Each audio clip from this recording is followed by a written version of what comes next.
പിറ്റേന്ന് രാവിലെ തന്നെ അമ്മായി പോകാനിറങ്ങി. തമ്മിൽ പിരിയുന്നതിന് അമ്മായിക്കും വേണിക്കും ഒരുപോലെ വിഷമമുണ്ടായിരുന്നുവെങ്കിലും പോയല്ലേ പറ്റൂ. അധികം നാള് അവരുടെ ക്രൂരതകൾ സഹിച്ച് അവിടെ നിൽക്കേണ്ടി വരില്ല അമ്മായിക്ക്. ഒട്ടും വൈകാതെ തന്നെ അമ്മായിയെ ഞാൻ ഇവിടേക്ക് കൊണ്ടുവരും. പലതും മനസ്സിൽ ആലോചിച്ച് ഉറപ്പിച്ചുകൊണ്ട് കണ്ണൻ വേണി കേൾക്കാതെ അമ്മായിയോട് പറഞ്ഞു. അമ്മായി ഒന്ന് പുഞ്ചിരിച്ചു. സൂക്ഷിക്കണേ മക്കളെ, അവരോട് രണ്ടുപേരോടുമായി പറഞ്ഞുകൊണ്ട് ബാക്കിയുള്ളവരോടും യാത്ര പറഞ്ഞ് അമ്മായി ഇറങ്ങി. കണ്ണിൽ നിന്നും മാഞ്ഞെങ്കിലും അവർ പോയ വഴിയെ ഉമ്മറത്തെ തൂണിൽ ചുറ്റിപ്പിടിച്ച് നിൽക്കുമായിരുന്നു വേണി. കൃഷ്ണ, ഇങ്ങനെ നിന്നാൽ മതിയോ? വിഷമമൊക്കെ മറന്നുപോയി റെഡിയായി വാടോ. ഇന്നല്ലേ ഫോട്ടോഷൂട്ട്, ഒരുപാട് ജോലി ഉള്ളതാ. കണ്ണൻ അവളുടെ തലയിൽ തലോടിക്കൊണ്ട് പറഞ്ഞു. അവൾ അവനെ നോക്കി ഒന്ന് പുഞ്ചിരിച്ച് കാണിച്ചിട്ട് റെഡിയാകാൻ മുറിയിലേക്ക് പോയി. അവർ രണ്ടുപേരും ഒരുങ്ങി വന്ന് ഭക്ഷണം കഴിച്ചിട്ട് ഓഫീസിലേക്ക് തിരിച്ചു. കൃഷ്ണ, സിൽവർ വിത്ത് ഗോൾഡൻ കളറാണോ അതോ ബ്ലാക്ക് വിത്ത് ഗോൾഡൻ കളറാണോ ഈ ദുപ്പട്ടയുടെ ബോർഡറിൽ ചേരുക? നിന്റെ അഭിപ്രായം എന്താ? കാറ് പാർക്കിങ്ങിൽ വണ്ടി നിർത്തിയിട്ട് ഇറങ്ങുന്നതിന് മുൻപായി ടാബ് ഓപ്പൺ ചെയ്ത് അതിലെ ഒരു ലെഹങ്ക ഡിസൈൻ അവളെ കാണിച്ചുകൊണ്ട് കണ്ണൻ ചോദിച്ചു. ഇതെന്തിനു വേണ്ടി ഉള്ളതായിട്ടാ? അവളത് വാങ്ങി നോക്കിക്കൊണ്ട് ചോദിച്ചു. നമ്മുടെ ഒരു കസ്റ്റമർക്ക് വേണ്ടിയാടോ. നീന കുര്യൻ, ആ കുട്ടിയുടെ മാരേജാണ്. അതിനു മുൻപും ശേഷവും ഒരുപാട് ഫംഗ്ഷൻ വെക്കുന്നുണ്ട്. അപ്പോഴൊക്കെ അതിനിടാനായി നമ്മുടെ ഓർഡർ തന്നിരിക്കുന്നത്. വെഡ്ഡിംഗ് ഗൗണ് ആദ്യം തന്നെ ഡിസൈൻ ചെയ്തിരുന്നു, അത് റെഡിയാണ്. പിന്നെ മധുരം കൊടുപ്പ്, haldi, pre wedding photoshoot, engagement, അങ്ങനെ എല്ലാത്തിനുമുള്ള ഡ്രസ്സ് ഒരുവിധം റെഡിയാണ്. അടുത്ത മാസം തുടക്കത്തിലാണ് ഫംഗ്ഷൻ. ഇത് എൻഗേജ്മെൻറ്റിന് ഇടാനുള്ള ലെഹങ്കയാണ്. ദുപ്പട്ടയുടെ കാര്യത്തിൽ മാത്രം എനിക്ക് ചെറിയൊരു കൺഫ്യൂഷൻ, അതാ ഞാൻ തന്നോട് ചോദിച്ചത്. അവൾ ആ ഡിസൈൻ മൊത്തത്തിലൊന്ന് നോക്കി. ബ്ലാക്ക് വിത്ത് ഗോൾഡൻ ആണെന്ന് തോന്നുന്നു നല്ലത്. ഓക്കെ, എന്നാൽ അങ്ങനെ ചെയ്യാം, അവൻ പുറത്തേക്ക് ഇറങ്ങിക്കൊണ്ട് പറഞ്ഞു. അവളും അവനൊപ്പം ഇറങ്ങി. റിസപ്ഷനിൽ നിന്നും മുന്നോട്ട് നടക്കുകയായിരുന്നു. അഞ്ചു നോക്കിയപ്പോൾ കാണുന്നത് ഒരുമിച്ച് നടന്നു വരുന്ന കണ്ണനെയും വേണിയെയുമാണ്. Good morning Kanna. Good morning Krishnaveni. മനസ്സിൽ തോന്നിയ അസൂയ മറച്ചു വെച്ചുകൊണ്ട് അവൾ അവരെ നേരെ നോക്കി വിഷ് ചെയ്തു. Good morning Anjana. കണ്ണനും വേണിയും ഒരുമിച്ച് അവളെ നോക്കി പറഞ്ഞു. അവർ 3 പേരും ഒരുമിച്ചാണ് ലിഫ്റ്റിൽ കയറിയത്. കണ്ണൻ്റെ ഇരുവശത്തുമായാണ് അവർ രണ്ടുപേരും നിന്നത്. മുൻപിലേക്ക് വീണ് കിടക്കുന്ന മുടി ചെവിയുടെ അടുത്തേക്ക് ഒതുക്കി വെച്ചുകൊണ്ട് വേണി നോക്കിയത് നേരെ നോക്കി നിൽക്കുന്ന കണ്ണനെ നോക്കി വെള്ളം ഇറക്കി നിൽക്കുന്ന അഞ്ജുവിൻ്റെ മുഖത്തേക്കാണ്. എൻ്റെ കൃഷ്ണ, ഈ കുട്ടി എന്താ കണ്ണേട്ടനെ ഇങ്ങനെ നോക്കുന്നത്? അവൾ ഭീതിയോടെ മനസ്സിൽ ആലോചിച്ചു. അവളെയും കുറ്റം പറയാൻ പറ്റില്ല. ആരായാലും ഒന്ന് നോക്കിപ്പോകുന്ന മുഖമാണ് കണ്ണേട്ടൻ്റെ. ഒരുപാട് വെളുപ്പല്ല, എന്നാൽ ഇരുനിറവുമല്ല. ഒരുപാട് പീലികൾ നിറഞ്ഞ് കുഞ്ഞി കണ്ണാണ്. കട്ടിയുള്ള പുരികവും ഷോപ്പിൽ ട്രിം ചെയ്ത് വെച്ചിരിക്കുന്ന താടിയും നല്ല അസ്സല് മീശയും. മുടി ജെൽ തേച്ച് പുറകിലേക്ക് ചീകി വെച്ചിട്ടുണ്ട്. നല്ല നീളവും അതിനൊത്ത ബോഡിയും. ഞാൻ ആളുടെ പകുതിയേ ഉള്ളൂ. ആ 2 കൈക്കുള്ളിൽ ഒതുങ്ങും ഞാൻ, അവൾ ഒരു ചിരിയോടെ ഓർത്തു. പക്ഷെ അപ്പോഴും അഞ്ജുവിൻ്റെ നോട്ടത്തിൻ്റെ അർത്ഥം എന്തായിരിക്കുമെന്നത് അവളുടെ മനസ്സിലൊരു ചോദ്യചിഹ്നമായി കിടന്നു. അവൾ അഞ്ജുവിനെയും അടിമുടിയൊന്ന് നോക്കി. ആംഗിൾ ലെങ്ത് ഫിറ്റ് ജീൻസും ഒരു ലോങ് ഷർട്ടുമാണ് വേഷം. തോളോടൊപ്പമുള്ള സ്ട്രൈറ്റ് ചെയ്ത മുടി അടിച്ചിട്ടിരിക്കുന്നു. മുടിയുടെ അറ്റത്തായി ചെമ്പിച്ച് കിടപ്പുണ്ട്. കാതിലൊരു വലിയ റിംഗ് ടൈപ്പ് ഇയറിംഗ് ആണ്. കഴുത്തിൽ നീളമുള്ളൊരു ചെയിന്. 2 കൈയും ഒഴിഞ്ഞു കിടക്കുന്നു. കാലിൽ പെൻസിൽ ഹീലുള്ള ഒരു ഷൂസാണ്. മുഖത്ത് മുഴുവനായും ഒരു വെള്ള പൂശിയ പ്രതീതിയുണ്ട്. മേക്കപ്പിൻ്റെ ആണ്. മേക്കപ്പ്. പെട്ടെന്ന് അവളുടെ ഉള്ളിൽ ഒരു വെള്ളിരി വെട്ടി. എൻ്റെ കൃഷ്ണ, ഞാൻ ഡാൻസിനല്ലാതെ ഇതുവരെ അങ്ങനെ ഒരു സംഭവം ഉപയോഗിച്ചിട്ടില്ല. ഡാൻസിന് ഒരുക്കുമ്പോഴും എന്തൊക്കെയോ വാരിയിടുന്നുണ്ടെന്ന് മാത്രം അറിയാം, അല്ലാതെ ഏതൊക്കെയായി എന്തിനുള്ളതാണെന്ന് പോലും അറിയില്ല. ഇന്ന് ഫോട്ടോ എടുക്കുമ്പോൾ ഇടേണ്ടി വരും. അപ്പം ഞാനും ഈ കുമ്മായം പൂശിയ രീതിയിലാകില്ലേ? അവൾ ഓർത്തു. അവൾ സ്വയം ഒന്ന് നോക്കി. ഒരു സിമ്പിൾ ചുരിദാറാണ് വേഷം. കാലിൽ ഫ്ലാറ്റ് ചെരുപ്പ്. ഇടത് കൈയിലായൊരു വാച്ച്. കഴിഞ്ഞ പിറന്നാളിന് അമ്മായി വാങ്ങി തന്നത്. വലത് കൈയിൽ അമ്പലത്തിൽ നിന്നും പൂജിച്ച ചരട്. കഴുത്തിൽ കൃഷ്ണൻ്റെ ലോക്കറ്റിലുള്ളൊരു മാല. അതിനൊപ്പം കണ്ണേട്ടൻ കെട്ടിയ താലി ആരും കാണാതെ കൊരുത്തിട്ടിട്ടുണ്ട്. കാതിൽ ചെറിയ 2 ജിമിക്കി. മുടിയൊരു വശത്തേക്ക് പിന്നിയിട്ടിട്ടുണ്ട്. ലിഫ്റ്റ് തുറന്നപ്പോൾ അവർ ഇറങ്ങി. അഞ്ജു അവരെ നോക്കി പുഞ്ചിരിച്ചുകൊണ്ട് അവളുടെ സ്ഥലത്തേക്ക് പോയി. കണ്ണൻ ക്യാബിനിലേക്കും വേണിയിരിക്കുന്നിടത്ത് പോയി ബാഗ് വെച്ച് കണ്ണൻ്റെ ക്യാബിനിലേക്ക് ചെന്നു. അവൻ സൈൻ ചെയ്യേണ്ട ഫയൽ അവൾ അവന് നേരെ നീട്ടി. അവൻ സൈൻ ചെയ്ത് കഴിഞ്ഞ് ലാപ്ടോപ്പ് ഓപ്പൺ ആക്കിയപ്പോഴും അവൾ ഫയൽ തിരികെ വാങ്ങിക്കൊണ്ട് ഡോറിൻ്റെ അടുത്തേക്ക് നടന്നു. കൃഷ്ണ, ഒന്ന് നിന്നേ, അവൻ പുറകിൽ നിന്ന് വിളിച്ചു. അവൾ എന്താണെന്ന രീതിയിൽ അവനെ നോക്കി തിരിഞ്ഞു. എന്തായിരുന്നു ലിഫ്റ്റിൽ? അഞ്ജനയെ അടിമുടി സ്കാൻ ചെയ്യുന്നത് കണ്ടിരുന്നല്ലോ. അവൻ കൈകെട്ടിക്കൊണ്ട് ചോദിച്ചു. അത് വേറൊന്നുമല്ല, അഞ്ജനയെ വെച്ചൊക്കെ നോക്കുമ്പോൾ ഞാൻ വെറും നാട്ടിൻപുറം ആണല്ലോ ഏട്ടാ. വർക്ക് ചെയ്യുന്നതൊരു ഫാഷൻ ഡിസൈനിങ് കമ്പനിയിൽ. എന്നിട്ട് എൻ്റെ കോലം കണ്ടില്ലേ? അവൾ ചിരിയോടെ സ്വയം നോക്കിക്കൊണ്ട് പറഞ്ഞു. അവനൊന്നും മിണ്ടാതെ അവളുടെ മുഖത്തേക്ക് തന്നെ നോക്കിയിരുന്നു. എന്താണ് ഈ കോലത്തിന് കുഴപ്പം? അവൻ എഴുന്നേറ്റ് അവൾക്ക് മുൻപിൽ വന്ന് ടേബിളിൽ ചാരി കൈകെട്ടിക്കൊണ്ട് ചോദിച്ചു. അവൾക്ക് മറുപടി ഒന്നും തന്നെ ഇല്ലായിരുന്നു. കൃഷ്ണ, എന്ത് കാര്യമായാലും നമ്മളെ വെച്ച് വേറൊരാളെ കമ്പയർ ചെയ്യാതിരിക്കുക, മനസ്സിലായോ? അവൾ അങ്ങനെ നടക്കുന്നത് അവളുടെ ഇഷ്ടം, അത് അവളുടെ രീതി. നീ ഇങ്ങനെ നടക്കുന്നത് നിന്റെ ഇഷ്ടം, നിന്റെ രീതി. മോഡേണായി നടക്കുന്നത് കൊണ്ട് അവൾ നല്ലതും ട്രഡീഷണലായി നടക്കുന്നതുകൊണ്ട് നീ പഴഞ്ചനുമാകുന്നില്ല. അതുപോലെ തന്നെ തിരിച്ചും. നീ എങ്ങനെയാണോ അങ്ങനെ തന്നെ തുടരുക, മനസ്സിലായോ എൻ്റെ പൊണ്ടാട്ടിക്ക്? അവളുടെ മൂക്കിൻ തുമ്പിൽ ചെറുതായി പിടിച്ചു വലിച്ചുകൊണ്ട് അവൻ ചോദിച്ചു. അവൾ ചിരിയോടെ തലയാട്ടി. ഫയൽ കൊണ്ട് വെച്ചിട്ട് സെക്കൻഡ് ഫ്ലോറിലേക്ക് ചെന്നോളൂ, സ്റ്റുഡിയോ അവിടെയാണ്. ഏട്ടൻ വരുന്നില്ലേ? അവൾ ചോദിച്ചു. ഒരു മെയിൽ അയക്കാനുണ്ട്, അത് അയച്ചു കഴിഞ്ഞിട്ട് അങ്ങോട്ടേക്ക് എത്തിയേക്കാം. അവൾ തലയാട്ടിക്കൊണ്ട് മുന്നോട്ട് നടന്ന് ഫയൽ സൂക്ഷിച്ചു വെച്ച് എന്നിട്ട് ലിഫ്റ്റിൽ കയറി സെക്കൻഡ് ഫ്ലോറിലേക്ക് ചെന്നു. കടും നീല നിറത്തിലുള്ള ഗൗണിട്ട് വേണി റെഡിയായിക്കൊണ്ടിരിക്കുമ്പോഴാണ് കണ്ണൻ അവിടേക്ക് എത്തിയത്. അടുത്തു നിൽക്കുന്ന രാഹുലിൻ്റെ കയ്യിലേക്ക് തൻ്റെ ക്യാമറ കൊടുത്തിട്ട് അവൻ അവൾക്കടുത്തേക്ക് ചെന്നു. മേക്കപ്പ് ചെയ്യുന്ന ശ്രേയ ചേച്ചി ഒന്ന് മാറിയപ്പോൾ വേറെ ആരും അടുത്തില്ലെന്ന് കണ്ടവൻ അവളുടെ കാതോരം ചേർന്ന് പറഞ്ഞു. എൻ്റെ രാജകുമാരിയാണ് കൃഷ്ണ നീ. ഈ ഡ്രസ്സ് കൂടെ ഇട്ടപ്പോൾ നീ ശരിക്കും ഒരു പ്രിൻസസ് ആയതുപോലെ. അവൻ പറഞ്ഞത് കേട്ട് അവൾ നാണത്തോടെ ചിരിച്ചു. ശ്രേയ തിരിച്ചു വന്ന് മേക്കപ്പ് ബോക്സ് തുറന്നപ്പോൾ വേണിയുടെ മുഖത്തുണ്ടാകുന്ന പരിഭ്രമം കണ്ണൻ ശ്രദ്ധിച്ചു. എന്താ കൃഷ്ണ? അവൻ അവളോടായി ചോദിച്ചു.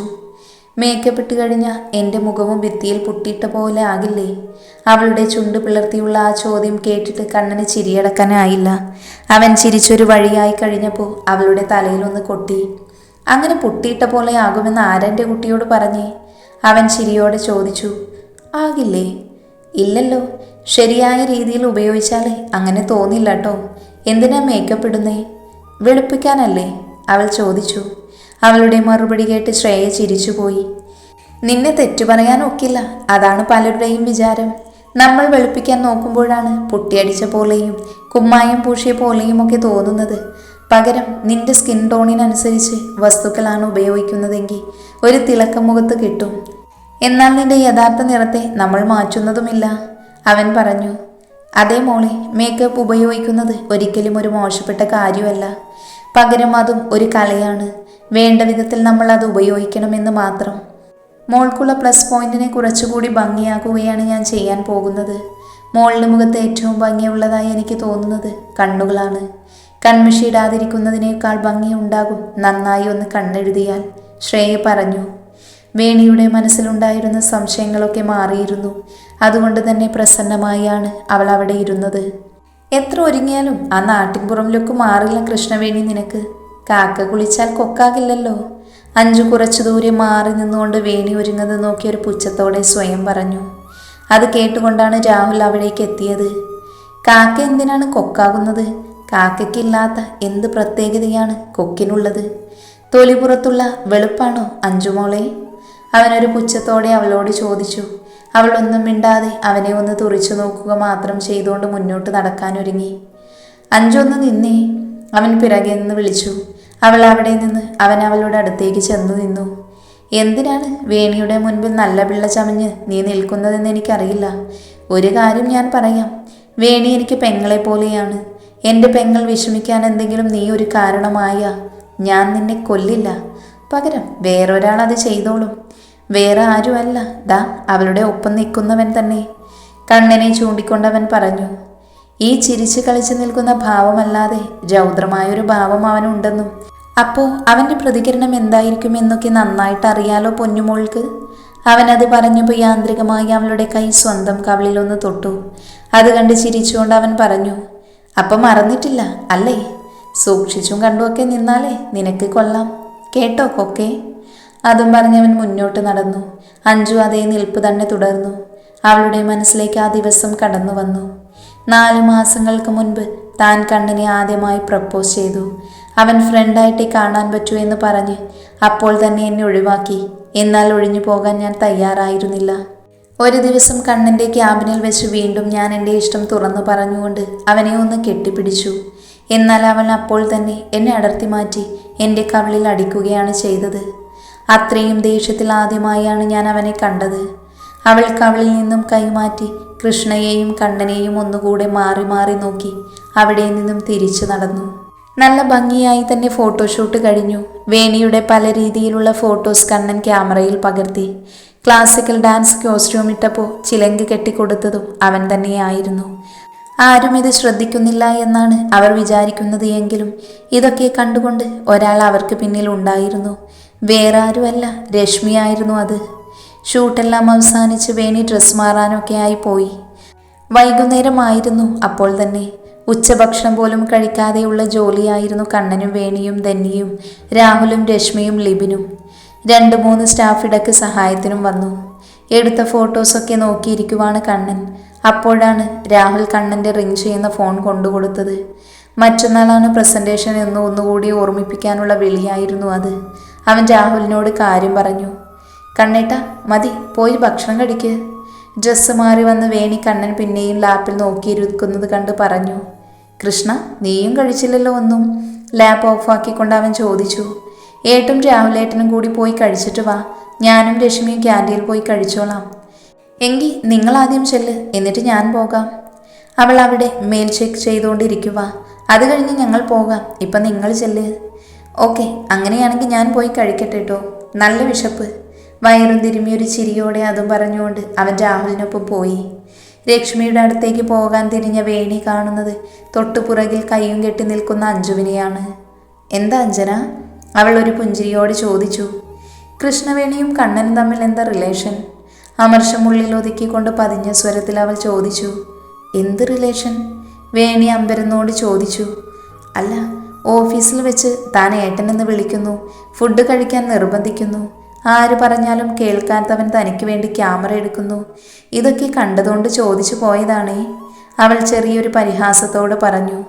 അത് വേറൊന്നുമല്ലടാ, ഞങ്ങൾ അടുത്തടുത്ത വീടുകളിലായാണല്ലോ താമസം. അതുകൊണ്ട് പണ്ട് മുതലേ തമ്മിൽ അറിയാം. അപ്പോൾ അതിൻ്റെ ഒരു അടുപ്പവുമാണ് കാണിക്കുന്നേ. പിന്നെ അഞ്ജു സംശയത്തോടെ ചോദിച്ചപ്പോൾ വേണി മുഖത്ത് കുറച്ച് നാണമൊക്കെ വരുത്തി കാലുകൊണ്ട് തറയിൽ കളം വരയ്ക്കാൻ തുടങ്ങി. ഏട്ടന് സാറിൽ നിന്ന് വിളിക്കരുതെന്ന് നേരത്തെ പറഞ്ഞിട്ടുള്ളതാ.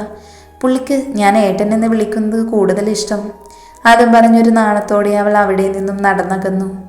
ഇത്രയ്ക്കൊക്കെ നാണം അവൾക്ക് വരണമെങ്കിൽ ഞാൻ ഊഹിച്ചത് അപ്പോൾ സത്യമാണ്. അവർ തമ്മിൽ എന്തെങ്കിലും ലവ് അഫെയർ? ഏയ്, അങ്ങനൊന്നും ആയിരിക്കില്ല, സ്വയം പറഞ്ഞ് ആശ്വസിപ്പിച്ചുകൊണ്ട് അഞ്ജു അവിടെ നിന്നും നടന്നു. കുറച്ച് മാറി നിന്ന് ഇതെല്ലാം കണ്ടുകൊണ്ട് നിന്ന വേണി മുകളിൽ നോക്കി പറഞ്ഞു. എൻ്റെ കൃഷ്ണ, ഇനി ആരൊക്കെ ഒതുക്കിയാൽ മതിയാകും ഞാൻ.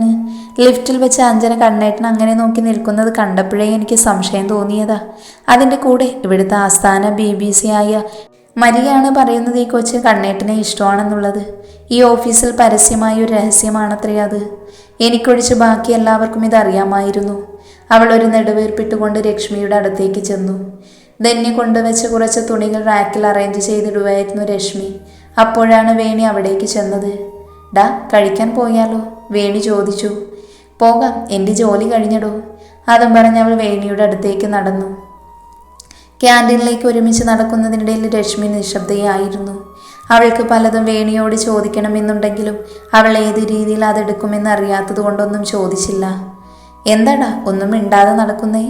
വേണി അവളെ നോക്കി ചോദിച്ചു. വേണി, ഡാ, ചോദിക്കുന്നത് ശരിയാണോ എന്നറിയില്ല, എങ്കിലും ചോദിക്കുക.